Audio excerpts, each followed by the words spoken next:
If you're considering tax planning to make the most of your asset allocations, you need to have a good understanding of how your assets are related to taxes. A good way to gain the basic understanding is by considering the concept of the 4 tax buckets. The first bucket is your taxable bucket.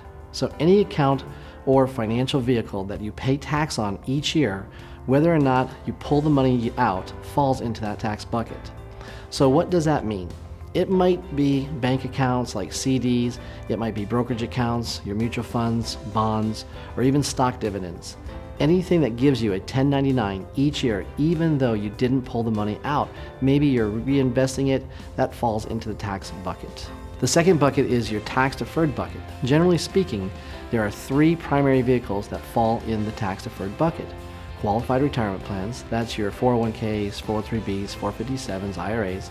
Non-qualified annuities also fall into that bucket, as well as savings bonds. Those are all tax-deferred, so those are in that bucket. The third bucket is your tax-free bucket. There are 3 financial vehicles that are currently tax-free: municipal bonds, Roth IRAs, and properly structured life insurance.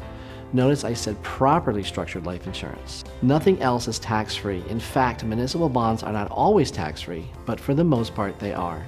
Finally, the fourth bucket is income and estate tax-free, and that's where you get into charitable trusts and other similar arrangements. Here's what you need to know. If you want to reduce taxes on your assets over time, you need to move assets to the right. A common mistake many people make if their objective is to reduce their tax liability is often right here. They have a majority of their assets in qualified retirement plans. This has the potential to create a significant tax liability down the road. You may want to consider reallocating some assets to the right to help reduce the tax liability over time. That's the concept of the 4 tax buckets.